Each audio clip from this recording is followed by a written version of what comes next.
On en parle? On parle de quoi? Mais peut-on en parler? Personne n'en parle? Si, nous, on en parle. Parlons ensemble. Bon, je vous souhaite la bienvenue à tous et puis je vous remercie de participer à nouveau à ce webinaire pour ceux qui étaient déjà là et puis aussi bienvenue pour les nouveaux, ceux qui se connectent. Donc, je suis Moïne Joma, je suis médecin et je suis président de la Ligue pour ceux qui ne me connaissent pas, comité de 85 seulement. Aujourd'hui, nous avons un webinaire sur le dépistage du cancer colorectal avec le docteur Gaël Bianco. Qui va nous faire son topo, évidemment, qui va nous expliquer ce que c'est que le dépistage et quelles en sont les modalités. Bien sûr, cela s'inscrit dans le cadre de Mars Bleu, hein, qui est le mois du dépistage du cancer colorectal. C'est un sujet tabou, mais je pense qu'après notre présentation, et tous ceux qui seront concernés se lanceront sans hésitation. Voilà, donc je n'accapare pas la parole plus que ça. Je vous informe juste que ce webinaire sera enregistré et qui sera potentiellement disponible si vous avez envie de le revoir à un moment ou à un autre. Il suffira peut-être juste de se connecter sur le site du comité. Voilà, je laisse la parole au docteur Bianco. Et voilà. Bonjour. Bonsoir, bonsoir. Je prends la parole aussi. Merci, monsieur. Virginie, je t'en prie. Bien, bonsoir à tous. Bonsoir, docteur Bianco. Merci d'avoir accepté notre invitation. On va pouvoir démêler le vrai du faux autour du dépistage colorectal, un dépistage qui est plutôt mal aimé des Français et des Vendéens. Et vous allez pouvoir répondre à nos questions plutôt autour des idées reçues sur ce dépistage. Alors, on y va. C'est parti, première question. Ce mois de mars, il est dédié donc, au cancer colorectal, au dépistage colorectal, et c'est le mois bleu, mars bleu. Donc, est-ce que ça veut dire que c'est dédié uniquement aux hommes? Non, c'est vrai qu'on est embêté avec. On a octobre rose pour les femmes et on a parfois l'impression qu'on a mars bleu pour les hommes. Mais non, hommes et femmes ont bien un côlon. Donc, les deux sont concernés par le dépistage du cancer colorectal. Ok, très bien. Et est-ce que c'est un cancer plutôt très répandu? Est-ce que c'est un cancer qui est dangereux? Alors, c'est un cancer dont on entend peu parler. On connaît à peu près tous au moins une femme qui a eu un cancer du sein dans sa vie. Par contre, on a plus de mal à trouver quelqu'un dans son entourage qui a eu un cancer du côlon. Et en fait, c'est une fausse impression. Le cancer colorectal est le troisième cancer le plus fréquent en France. En 2018, c'est 43 000 personnes en France qui ont eu un cancer du côlon découvert. Simplement, c'est plus difficile d'en parler. La localisation fait qu'on a un peu de mal à en parler et du coup, on ne se rend pas compte que c'est aussi fréquent. Et ce qui est compliqué, c'est qu'en plus d'être le troisième cancer le plus fréquent, c'est surtout le deuxième cancer le plus meurtrier en France. En 2018, il y a 17 000 personnes qui sont décédées d'un cancer colorectal en France. Donc, on a vraiment intérêt à en parler. Alors, c'est un cancer donc, qui est meurtrier et pourtant, on sait qu'il y a un dépistage. Donc, comment est-ce qu'on explique ça, malgré le dépistage? Comment il peut y avoir encore autant de morts? Et du coup, comment se passe le dépistage colorectal? Alors, le dépistage du cancer colorectal, pour l'instant, c'est comme vous le disiez au démarrage, c'est un peu le dépistage mal aimé. On a beaucoup de mal à faire adhérer les personnes à ce dépistage-là. En fait, on dit le dépistage du cancer colorectal, mais finalement, il y a deux façons d'être dépisté en fonction des risques qu'on a soi-même d'avoir un jour un cancer du côlon dans sa vie. Le dépistage organisé du cancer colorectal, celui pour lequel il y a des courriers qui invitent les personnes à se faire dépister, c'est le dépistage pour les personnes qui ont moins de risques d'avoir un jour un cancer. Mais c'est chez ces personnes-là que c'est encore plus important, puisque finalement, comme ils n'ont pas de risque, ils n'y pensent pas forcément. Et puis, ils ne vont pas avoir d'examens qui vont aller chercher plus loin.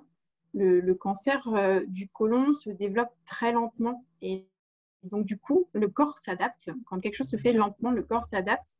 Et donc, finalement, cette adaptation fait qu'il y a peu de symptômes. Donc, l'idée du dépistage, c'est d'arriver avant les symptômes et voire même arriver encore plus tôt pour permettre de donner toutes les chances de faire baisser ce nombre de cancers. Mais malheureusement, là, si on regarde les derniers chiffres de participation en Vendée, il y a 35% des personnes concernées par le dépistage organisé. C'est-à-dire en retirant les personnes qui doivent faire un suivi autre, il n'y a que 35% des personnes qui font le dépistage. Sachant que dans le cancer du sein, on est, avec le Covid, ça a un peu fait baisser les participations, mais avant le Covid, on était à 55 à 60% des femmes qui étaient concernées par le dépistage qui faisaient leur dépistage. On a vraiment un désamour du dépistage du cancer colorectal. Alors, comment on peut l'expliquer? C'est un dépistage qui est mal aimé, mais pourquoi? Alors, déjà, tout simplement, je pense que ça reste une localisation taboue. On n'entend pas parler du cancer du côlon parce que tout de suite, on pense matière fécale, tout ça, et on n'a pas trop envie d'aller voir de ce côté-là. Il y a une certaine honte.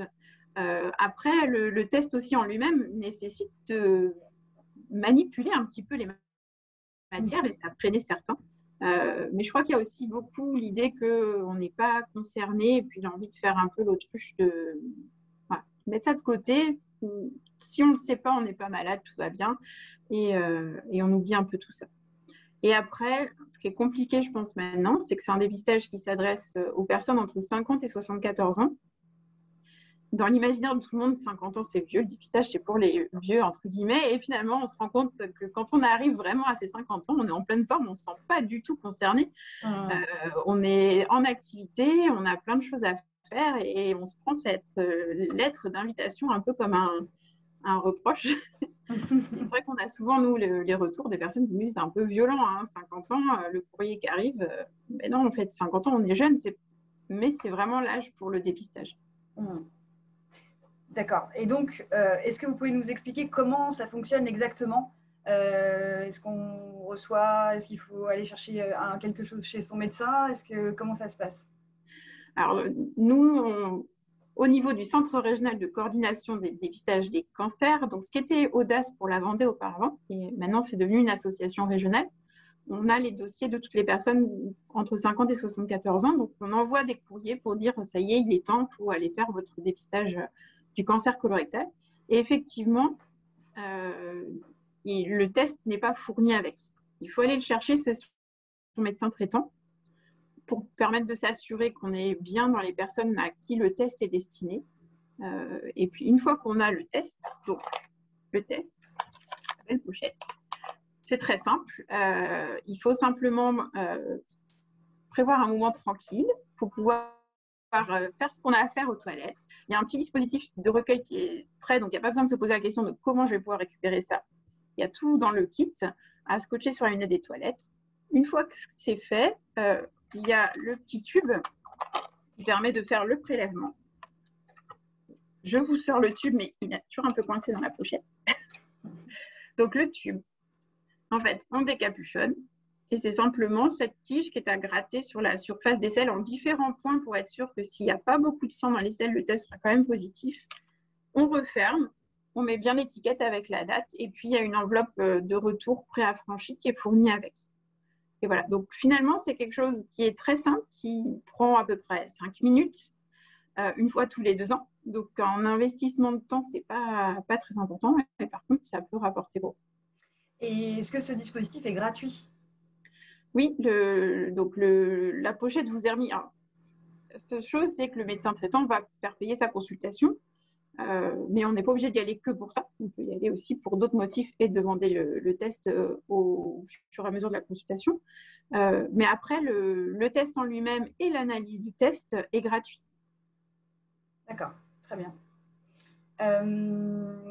Ok, pour le test, est-ce qu'on a les retours rapidement? Est-ce qu'il faut attendre 1 mois ou 2?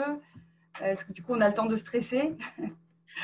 Alors, déjà, il ne faut pas stresser, puisqu'en gros, on est à peu près entre 3 et 4% des tests qui sont positifs. Donc, quand on fait le test, on a peu de chances qu'il soit positif. Ce n'est pas la peine de s'angoisser. Et quand il est positif, finalement, plus d'une fois sur 2, on trouve des anomalies qui auraient pu entraîner un jour un cancer, mais on les trouve avant le cancer. Et finalement, on ne trouve des cancers que pour 5 à 10% des tests positifs. Donc finalement, c'est vraiment pas la peine de stresser. Il y a très peu de personnes qui sont concernées par un diagnostic de cancer suite au dépistage du cancer colorectal. Mais par contre, effectivement, le laboratoire, donc c'est un seul laboratoire pour toute la France métropolitaine qui reçoit les tests de toute la France. La plupart du temps, ils envoient un résultat en 1 à 2 semaines, mais on sait qu'il y a certains dossiers qui ont dû attendre jusqu'à 6 semaines pour avoir un résultat. En fonction des difficultés, si on a bien mis les étiquettes d'identification, dès qu'il manque un élément, ça peut prendre beaucoup plus de temps. Mais dans ces cas-là, il ne faut pas hésiter à nous rappeler, nous, au Centre régional de coordination, pour qu'on puisse transmettre les coordonnées du laboratoire ou faire le point pour être sûr qu'il n'y a pas eu un souci dans l'adresse qui fait que les résultats ne sont pas arrivés. Mais surtout pas d'angoisse. D'accord. Et vous avez dit qu'en fait, on pouvait avoir un test positif, mais ne pas avoir de cancer. C'est ça, c'est le grand intérêt de ce dépistage-là. Et c'est pour ça que c'est dommage qu'ils ne trouvent pas plus de volontaires pour le faire. C'est que le dépistage, le cancer colorectal en lui-même, dans la plupart des cas, c'est au départ un polype parfaitement bénin, un polype d'un certain type. Les polypes adénomes, il y a 2 familles de polypes dans l'intestin qui sont possibles. Alors, les polypes, oui, je vais peut-être un peu vite, c'est juste une excroissance de chair à l'intérieur du côlon. Sauf qu'en fonction du type de cellule qui est à l'intérieur de l'excroissance, on peut avoir des polypes qu'on appelle hyperplasiques et ceux-là, on sait qu'ils ne peuvent pas dégénérer. Et on a des polypes qu'on appelle adénomes. Ceux-là, certains d'entre eux, et on ne sait pas bien pourquoi, vont se mettre à grossir au fil du temps, avoir des cellules de plus en plus modifiées. Et au bout d'un certain temps, on va finir par avoir des cellules cancéreuses, puis un cancer du côlon. Généralement, entre le moment où le polype apparaît et le moment où les cellules cancéreuses apparaissent, on estime qu'il y a à peu près 10 ans qui s'écoulent.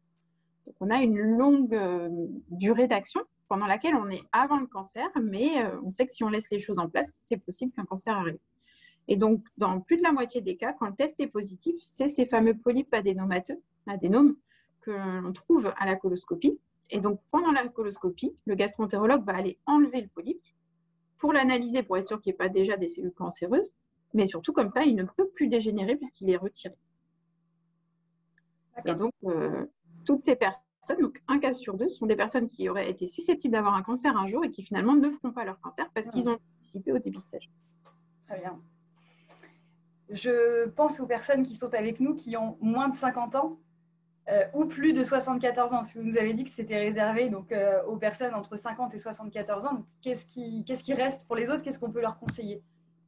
Alors déjà, pour clarifier un peu, il y a des boards effectivement qui sont arbitraires, parce qu'on est dans un programme de santé publique organisé au niveau national, donc il faut bien définir à quel moment on commence, à quel moment on arrête.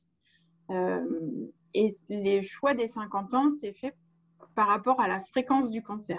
Donc, ce cancer-là est assez rare avant 50 ans et va plutôt arriver sur des familles à risque, où on retrouve des histoires familiales et des risques particuliers. Donc, chez une personne qui a peu de risques de cancer du côlon, on a rarement un cancer qui apparaît avant 50 ans. C'est pour ça que la borne a été choisie. Et puis après 74 ans, c'est parce que si on a fait un test tous les 2 ans, avec cette histoire qu'il faut une dizaine d'années pour qu'un polype dégénère, si on a fait des tests très régulièrement tous les 2 ans, entre 50 et 74 ans, on a peu de risques finalement d'avoir des polypes qui auraient le temps de dégénérer, qui auraient le temps d'apparaître après l'arrêt du dépistage et en plus d'évoluer vers un cancer. Surtout que ce n'est pas 100% des polypes qui dégénèrent, très loin de là, on est plutôt de l'ordre de quelques pourcents. Donc le risque reste faible quand on a bien fait son dépistage. Mais effectivement, on peut quand même faire des choses avant 50 ans et après 74 ans. Notamment, le cancer du côlon est très sensible à l'alimentation, à l'activité physique. Et donc, on peut limiter son risque personnel d'avoir un jour un cancer du côlon en mangeant suffisamment de fruits et de légumes, en diminuant les apports en graisse animale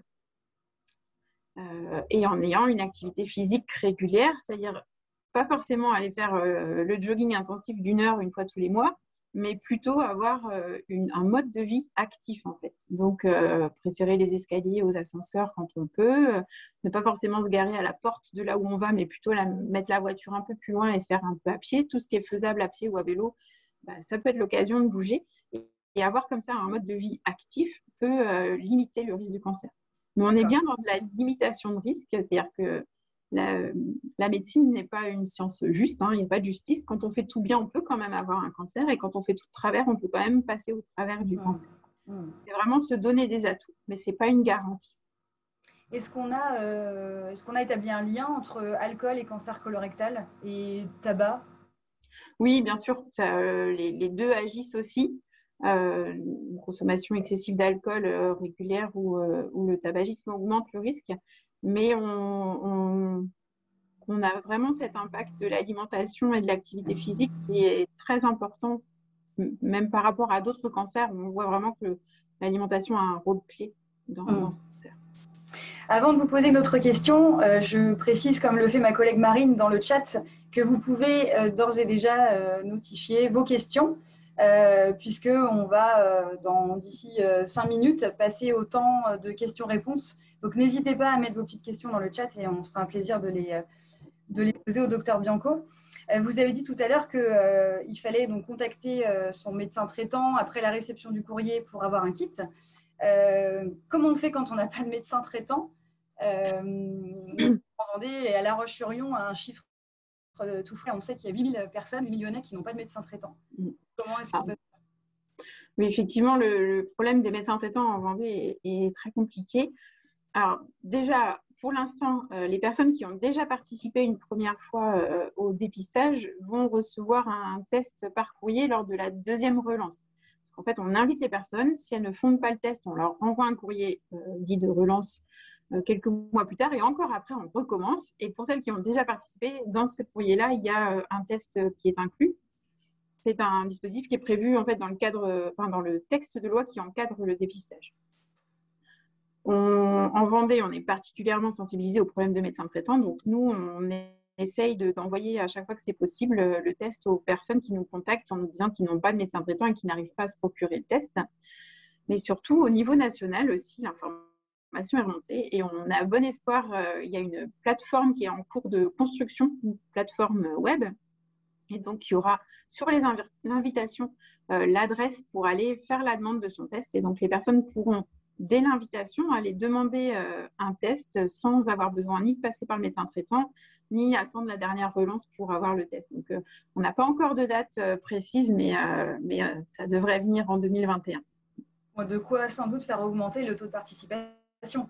Alors, on espère bien que ça va être vraiment quelque chose d'utile. Alors, je précise peut-être quand même que ce barrage, entre guillemets, du passage par le médecin, c'est parce que le test peut ne pas être adapté à la personne. Ce n'est pas simplement pour obliger à avoir un médecin traitant. Le dépistage du cancer colorectal avec le test, c'est vraiment pour les personnes qui n'ont pas de risque particulier.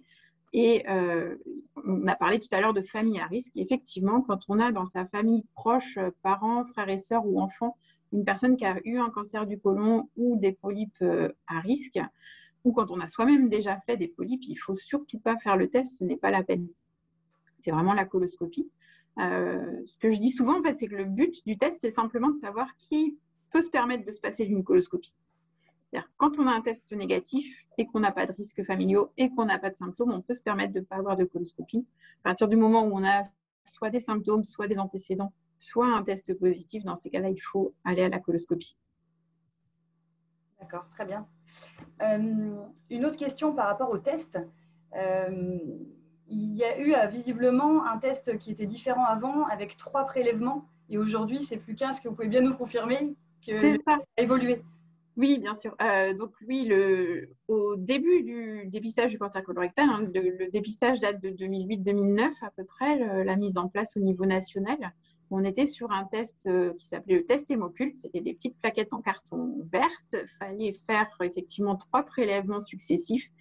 Et c'était des petits bouts de carton où il fallait prélever des petits morceaux de sel. C'était vraiment, les personnes qui le faisaient étaient très motivées parce que je pense que c'était facile de laisser tomber parce que c'était vraiment contraignant.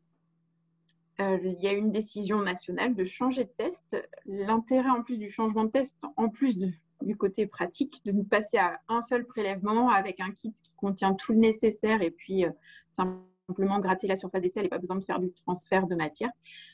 C'est aussi que c'est un test qui est plus précis, c'est-à-dire qu'on trouve plus de choses avec ce test-là qu'on en trouvait avec le test hémoculte. Donc le changement a eu lieu en 2015. D'accord, ok. Donc aujourd'hui, il n'y a plus du tout d'anciens tests sur le marché en fait. Non, alors les anciens tests ne sont plus lus du tout depuis 2015. On réussit encore à trouver des personnes qui en ont dans les fonds de tiroir parce qu'on en reçoit encore de temps en temps. Mais non, ce n'est pas la peine, ils ne sont plus du tout interprétés. Et en plus, le test immunologique est beaucoup plus puissant parce qu'on trouve beaucoup plus de polypes. Donc, on arrive beaucoup plus tôt, en fait, et donc on permet d'éviter beaucoup plus de cancers. D'accord. Et est-ce qu'on peut envoyer son test un vendredi ou une veille de jour férié, par exemple? Est-ce que ça a un impact? On sent la connaisseuse. Alors, effectivement, le liquide de conservation qui est à l'intérieur du kit ne se conserve pas longtemps une fois que le tube a été débouchonné. Ça veut dire que quand on fait le prélèvement, effectivement, il faut poster le petit tube le jour même ou le lendemain ou plus tard. Et il ne faut pas qu'il y ait un pont ou un week-end entier, puisque le risque, c'est que ça arrive trop tard au laboratoire, qui ne pourra plus interpréter le test. Et donc, vous recevrez un courrier disant que le test n'a pas pu être interprété. Et puis, un mois après, un nouveau kit et il faudra recommencer tout à zéro. Ça veut dire aussi qu'il ne faut pas aller regarder le tube, le débouchonner pour regarder comment c'est, puis le mettre de côté et faire son test un mois après, parce que le liquide risque d'avoir tourné et du coup, le résultat ne sera pas fiable. Alors, ça a peu de chances d'entraîner un test positif. C'est plutôt que le test risque d'être négatif alors qu'il aurait dû être positif. D'accord, ok. On commence à avoir des questions et on a une question sur les flatulences. Est-ce que ça peut être une source de cancer du côlon? Et j'ai aussi une autre question sur le fait d'avoir du sang dans les selles. Voilà, est-ce qu'il faut tout de suite s'alerter quand on a du sang dans les selles? Alors, les flatulences n'augmentent pas le risque du cancer du côlon. La plupart du temps, en fait, c'est lié à la flore intestinale. On a différents types de bactéries qui cohabitent avec nous et certaines produisent du gaz plus que d'autres. On peut aussi avoir, en fonction de son type de transit, des fibres qui vont macérer un petit peu et qui vont plus facilement fermenter, donner du gaz, mais il n'y a pas de danger. Et les flatulences ne sont pas un symptôme révélateur de cancer du côlon. De ce côté-là, on peut être rassuré. La deuxième question, donc c'était le sang dans les selles. Sang dans les selles. Donc, effectivement, on peut avoir du sang dans les selles simplement parce qu'on a des hémorroïdes, une fissure anale, et ça va se voir au niveau des matières. Mais dans tous les cas, on ne peut pas être certain que ça vienne de là. Donc, quand on a du sang dans les selles, surtout quand ce n'est pas uniquement sur l'essuyage qu'on s'en rend compte, mais qu'on en voit un peu dans la cuvette ou sur les matières, dans ces cas-là, ça vaut le coup de consulter pour aller s'assurer que le sang ne vienne pas de plus haut. Et surtout, le plus important, c'est que ça ne sert à rien de faire un test de dépistage quand on a vu du sang dans ses selles, puisque le test ne va simplement nous dire, la seule information que donne le test, c'est est-ce qu'il y a du sang ou pas dans les selles. Donc, si on en a vu, on sait qu'il y en a. Le test peut être positif, ça va juste confirmer ce qu'on a vu, mais ça n'a pas d'intérêt. Mais il peut aussi être négatif parce que finalement, on ne saigne pas forcément en continu. Et donc, si on fait le prélèvement un jour où ça ne saigne pas, le test va être négatif. Ça ne veut pas dire qu'on a inventé ce qu'on a vu avant. Ça veut simplement dire que le jour où on a fait le prélèvement, il n'y avait pas de sang. Donc, quand on a du sang dans les selles, surtout pas faire de test, mais consulter son médecin et probablement qu'il y aura une coloscopie organisée pour aller voir qu'est-ce qui saigne. Très bien, merci.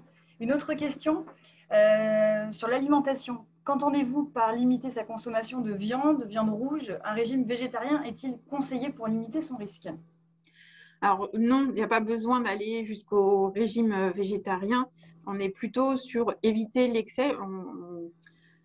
Je n'ai pas les chiffres exacts en tête, mais on est plutôt sur suivre les recommandations d'une alimentation équilibrée. On sait que l'alimentation équilibrée, donc c'est à peu près une part de protéines, une portion de protéines par jour. Il n'y a pas besoin de manger des protéines matin et soir. En protéines, viande, poisson ou œufs. Et surtout, penser à ne pas avoir forcément que de la viande comme source de protéines. Donc, il faut avoir, dans les recommandations, c'est 1 à 2 fois par semaine du poisson, 1 à 2 fois par semaine des œufs et de la viande les autres jours. Essayer de varier son type de viande. Et puis aussi faire attention, c'est pas forcément que sur la viande en elle-même, c'est aussi dans les sources de matières grasses. C'est-à-dire qu'on peut cuisiner dans ses choix de façon de cuisiner, il faut aussi penser à privilégier les matières grasses d'origine végétale. Donc, penser à utiliser de l'huile végétale et ne pas tout cuisiner au beurre ou à la crème fraîche, parce que là, on est uniquement sur des apports de graisse animale.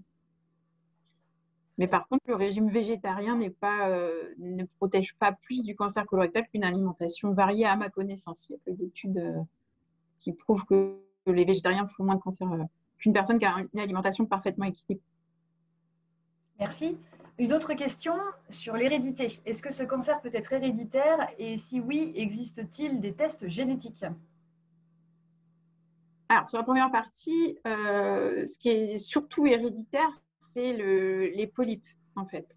On a, d'une façon...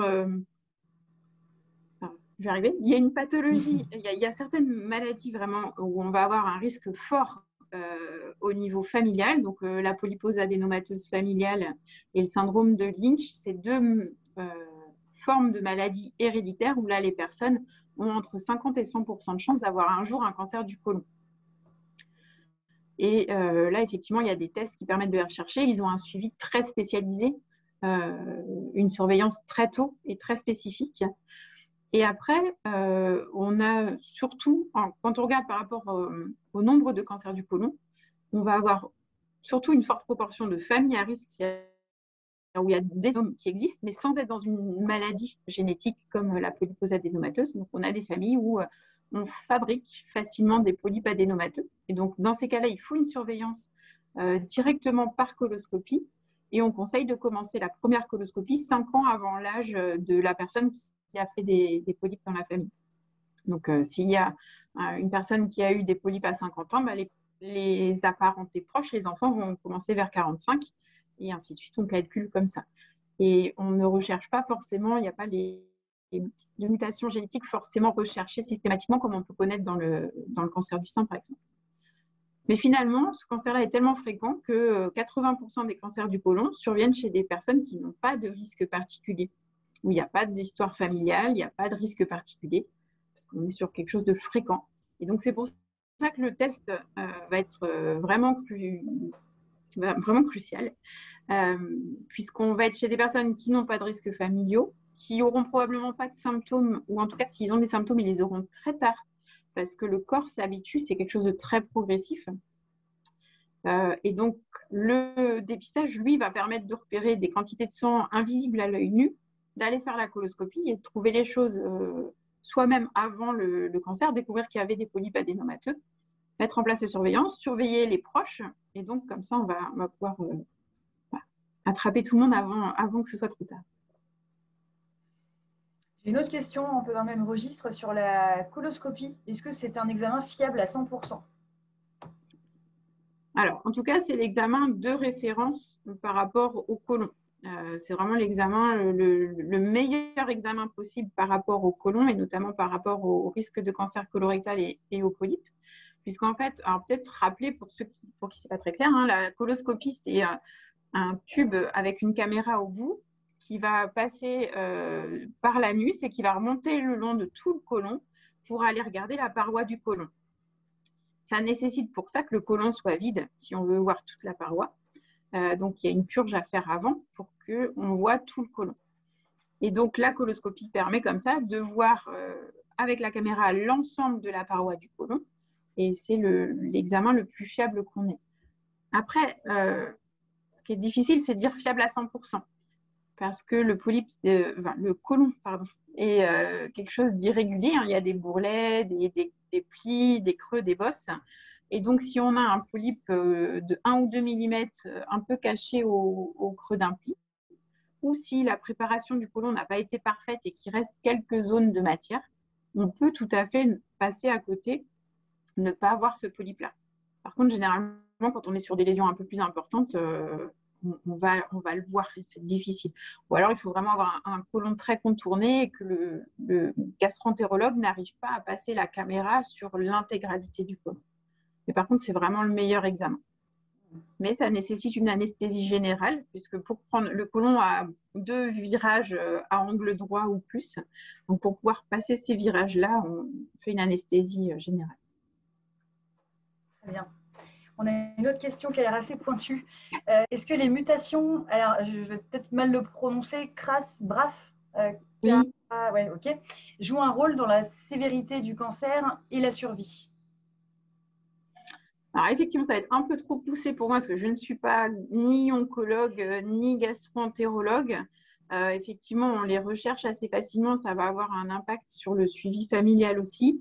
Par contre, sur le pronostic par rapport au cancer du côlon, je préfère ne pas me prononcer parce que je suis pas à jour de mes connaissances. Moi, je m'arrête au test et je confie. Donc, plutôt que de dire une bêtise, je préfère m'abstenir. Je ne sais pas. On pourra essayer de trouver un gastro-entérologue ou un oncologue pour répondre à cette question. Voilà. Chacun sa spécialité. Et puis surtout, la médecine est en constante évolution. Donc, on voit sur certaines maladies ou certaines mutations qui étaient péjoratives avant, maintenant, deviennent plutôt cibles de traitement. Et, donc, je préfère pas me prononcer, effectivement. On nous demande aussi si ce cancer touche plus d'hommes ou de femmes. Il me semble que vous l'avez plus ou moins dit au départ. Et, ouais. Je n'ai pas trop dit, je pense. Donc, effectivement, ça touche un peu plus les hommes que les femmes. Alors, c'est peut-être aussi lié au mode de vie, hein, parce qu'on dit que l'alimentation riche en matières grasses animales et en viande favorise un petit peu, et le fait de manger beaucoup de fruits et légumes protège un peu. Donc, il y a peut-être cette différence-là qui joue. Mais effectivement, il y a un petit peu plus d'hommes concernés que les femmes, et malheureusement, il y en a un peu plus de femmes qui pensent à faire son test que d'hommes. Donc, il va falloir qu'on convainque les hommes que ça vaut le coup d'agir avant. J'ai encore une autre question. Vous avez dit tout à l'heure que 3-4% des tests étaient positifs, alors que le cancer du côlon est très fréquent. Donc finalement, est-ce qu'il touche majoritairement ceux qui ne font pas le test? Une idée? Non, c'est tout simplement que là, on va proposer le test à l'ensemble de la population. Alors, effectivement, il n'y en a qu'une petite partie qui l'a fait, mais on est sur des gros volumes. Là, si on regarde simplement sur la Vendée, l'année dernière, on a eu 43 000 personnes qui ont fait un test. Sur ces 43 000, on a 1500 personnes qui ont un test positif. Et donc, sur ces 1500 personnes qui ont un test positif, on va avoir 80-90 personnes à qui on découvre un cancer. Donc, finalement, quand on regarde en statistique, ça paraît faible, les 3-4% de tests positifs, mais en nombre sur la population entière, ça finit par faire beaucoup de cancers. Parce que là, c'est juste à l'échelle de la Vendée. Après, on va avoir tous les autres départements qui s'ajoutent. Et puis, on a aussi tous les cancers chez les personnes qui sont suivies déjà par coloscopie et les cancers sur les maladies familiales. Ceux-là ne passent pas par l'étape du test. D'accord. On a une autre question sur le pourcentage de survie des patients à 2 ans après la chirurgie du cancer colorectal. Donc là aussi, on est plutôt sur la partie chirurgie et cancer. Mais peut-être que, dites-nous si ça peut vous intéresser, d'avoir en fait une webconférence avec un gastro-entérologue ou un oncologue sur vraiment le cancer colorectal, sur la chirurgie, sur les traitements. Parce que là, on a eu une présentation très complète du dépistage. Et c'est vrai que ça pourrait être intéressant aussi d'avoir des éléments sur le cancer en lui-même et les traitements. Alors, juste pour dire ce qui est compliqué dans le dépistage, dans le cancer colorectal, c'est qu'il y a une grande différence entre le moment où est dépisté le cancer et donc du coup le traitement qui va être nécessaire, et ça joue énormément sur la survie. Nous, dans le dépistage, on a toute une partie des cancers qui ont été dépistés qui n'auront jamais de chirurgie, qui n'auront jamais de chimiothérapie, qui n'auront jamais de rayon, puisqu'on les a détectés au stade de cancer in situ, c'est-à-dire des cancers qui étaient alors, in situ, et même on a des cancers un tout petit peu plus avancés qui sont déjà infiltrants, mais qui sont uniquement contenus à l'intérieur du polype. Et donc, le fait de retirer le polype pendant la coloscopie est le seul traitement que la personne va avoir. Ces personnes-là, ils ont plus de 90% de survie à 5 ans.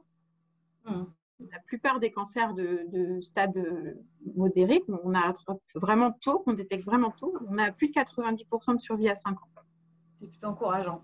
Voilà. C'est les personnes qui sont détectées parce qu'ils ont des symptômes. Là, on arrive souvent beaucoup, beaucoup plus tard, à des moments où soit la tumeur empêche complètement le transit de passer à l'intérieur du côlon, donc on est sur plusieurs centimètres, voire on a des personnes qui sont détectées qu'une fois qu'ils ont eu des métastases.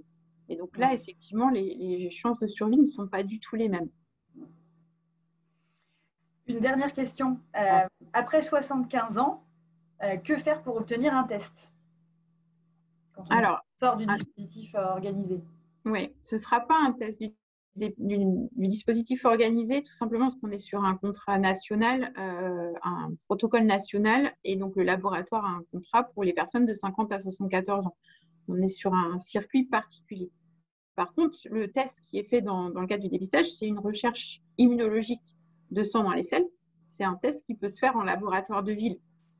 Simplement, dans le cadre du dépistage organisé, il y a un kit qui est tout préparé, pré-organisé pour que ça soit simple. Mais on peut faire la recherche de sang dans les selles autrement par une méthode similaire, mais par les laboratoires de ville. Après, ce qu'il faut bien garder en tête, c'est que quand on a eu un suivi régulier de recherche de sang dans les selles, ça peut être intéressant de continuer un petit peu au-delà. Il n'y a pas forcément besoin d'aller longtemps au-delà, puisqu'on a cette chronologie de au moins une dizaine d'années entre le moment où un polype apparaît et le moment où on a un risque de cancer. Et puis, une personne qui n'a jamais fabriqué de sa vie de polype a quand même moins de chances de finir par fabriquer un adénome à 85 ou 90 ans. Donc, oui, on peut se permettre de continuer au-delà. Je pense qu'il y a des études aussi au niveau national pour modifier un petit peu les bornes du dépistage, peut-être anticiper un petit peu aussi sur les 50 ans, éventuellement. Peut-être continuer un peu au-delà, c'est à l'étude, mais avec cette lenteur de l'évolution de la création du cancer, il n'y a pas forcément autant ce besoin-là de continuer longtemps après. D'accord, parfait. À condition d'avoir été bien assidu les 25 années de dépistage. Parfait, merci. Si vous avez d'autres questions, n'hésitez pas à nous les envoyer. On pourra vous les faire suivre, Dr Bianco, si vous êtes d'accord. Oui, bien sûr. On pourra vous faire une réponse par mail. Un grand merci pour toutes ces réponses, pour tous ces conseils. Merci à vous d'avoir accepté notre invitation. Et je vais laisser la parole à ma collègue Marine, je crois. Oui. Merci à vous deux pour avoir animé cette webconférence autour du dépistage du cancer colorectal qui était très intéressante. Merci Dr Gaël Bianco et Virginie du coup pour avoir co-animé cette webconférence.